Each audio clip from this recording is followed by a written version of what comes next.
Imagina olhar para a tela do computador e ver uma única ação, tipo, a Nvidia oscilar 5 pontos inteiros num intervalo de apenas 5 minutos. E estamos falando de 300 segundos, né? É muito rápido. Exato. 300 segundos. Para a maioria das filosofias tradicionais de investimento, isso é, assim, o equivalente a um ataque cardíaco. É o caos absoluto. Mas sejam muito bem-vindos a mais uma imersão. Eu estou super animada para a nossa jornada de conhecimento de hoje. E no contexto do material que a gente está dissecando hoje, que é um curso intensivo focado em configurações gráficas para operações de day trade, isso não é uma anomalia. Aham. É o ambiente de trabalho perfeitamente normal.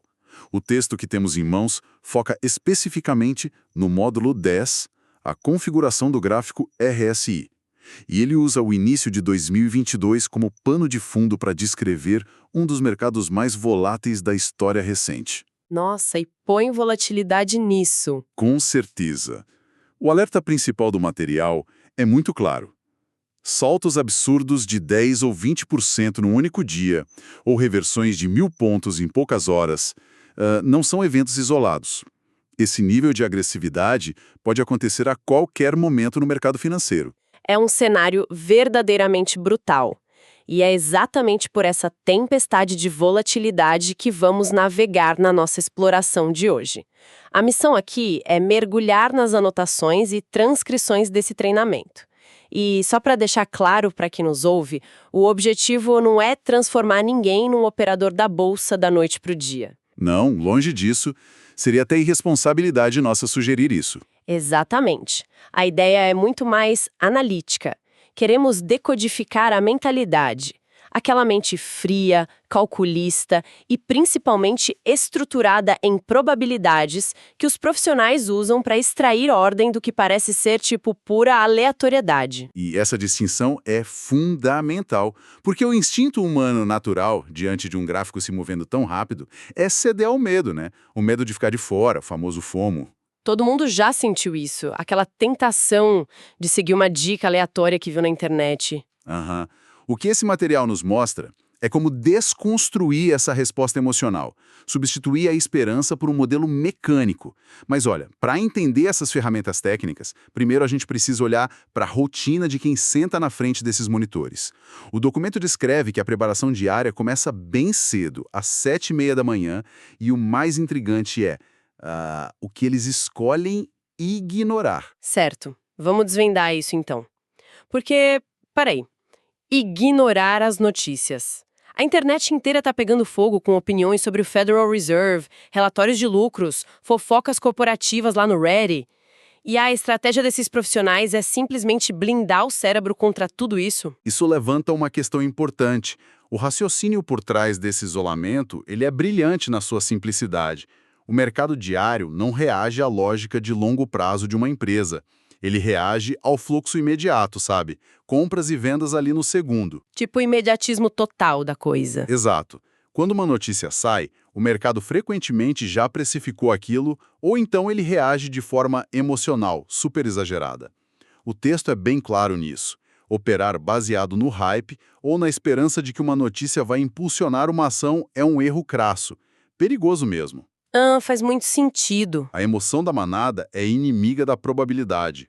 O foco total deles, de manhã, é olhar os rastreadores dos scanners do sistema, a lista de observação e os níveis dos gráficos. É a diferença clara entre negociar a empresa e negociar o código da ação piscando na tela.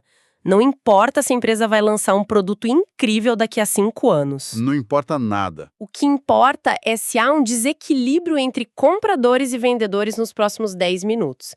Então, se todo esse barulho externo é silenciado às 7h30 da manhã, o que exatamente prende a atenção dessas pessoas na tela?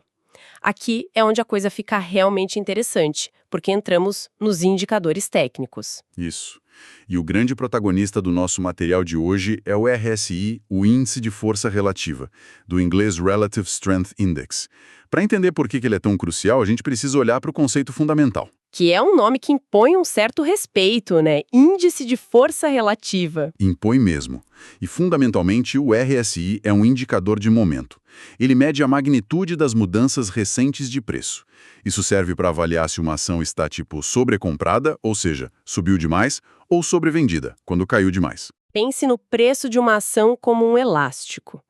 Se a gente esticar esse elástico demais para cima, ele fica tenso, vibrando, prestes a retrair.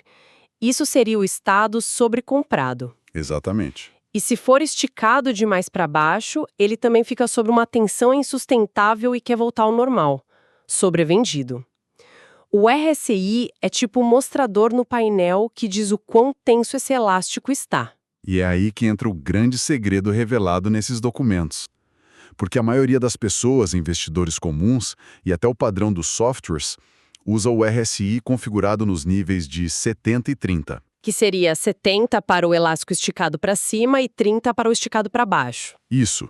Bateu em 70, a galera acha que está sobrecomprado. Bateu em 30, sobrevendido. Mas o método que estamos dissecando hoje altera deliberadamente isso para 80 e 20. Nossa, alterar isso muda completamente a frequência de sinais na tela. Muda todo o jogo. Quando o indicador exige que chegue a 80, ele está pedindo uma prova matemática muito maior de que a exaustão é real. Porque no mercado volátil, bater no 70 é fácil. A ação passa pelo 70 rasgando e continua subindo. Caramba! E aí quem apostou na queda se dá muito mal. Se dá péssimo. Então, quando o RSI chega a 20 ou menos, sinaliza uma oportunidade de compra, porque caiu muito e muito rápido. Por outro lado, quando se aproxima de 80, sinaliza que subiu rápido demais e os últimos compradores já entraram.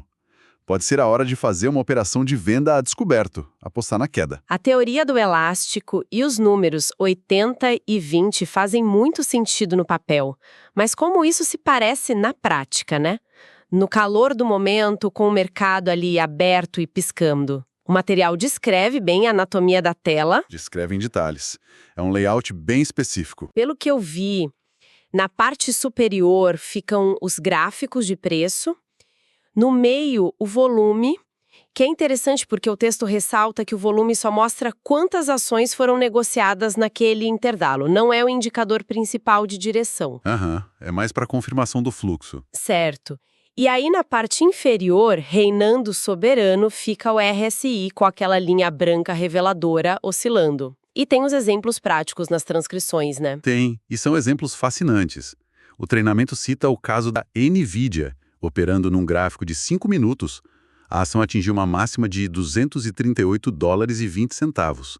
E nesse exato milissegundo, a leitura do RSI bateu ali bem perto de 80, o elástico no limite. Atenção máxima. E o que aconteceu logo em seguida? Apenas 5 minutos depois, a ação já estava sendo negociada a $236,80. Uma queda vertiginosa de $1,50. Em 5 minutos. Em 5 minutos. O material também cita a Microsoft. Mesmo padrão. Uma manhã de divulgação de resultados financeiros, a ação abre em alta, com o pessoal no hype, o RSI bate perto de 80 e logo depois o movimento reverte. Então, o que tudo isso significa? Se o RSI bater em 80 significa que o preço vai cair, a fórmula mágica é só vender quando ver o número 80 na tela e ficar rico, certo? Opa, calma lá. Se conectarmos isso ao cenário geral, agir apenas baseado nisso é, assim, a receita perfeita para o desastre. E o material é muito enfático nisso. Analisar o mercado e dizer, meu Deus, o RSI está em 80, vou operar vendido agora, é claramente um erro. Então o elástico pode arrebentar. Pode. E arrebenta com frequência. É por isso que o RSI nunca trabalha sozinho. O modelo exige critérios técnicos rigorosos. Eles precisam de múltiplos sinais convergindo. Uma confluência, sabe? O treinamento ensina a usar pontos de pivô, as médias móveis exponenciais, que eles chamam de EMAs, e aí sim o RSI. É como um banco de 3 pernas. A imagem que me vem à mente é bem essa. Se a pessoa tentar sentar num banco que só tem a perna do RSI, ela vai cair e se machucar feio. A estrutura precisa das EMAs e dos pontos de pivô para se sustentar. Excelente analogia.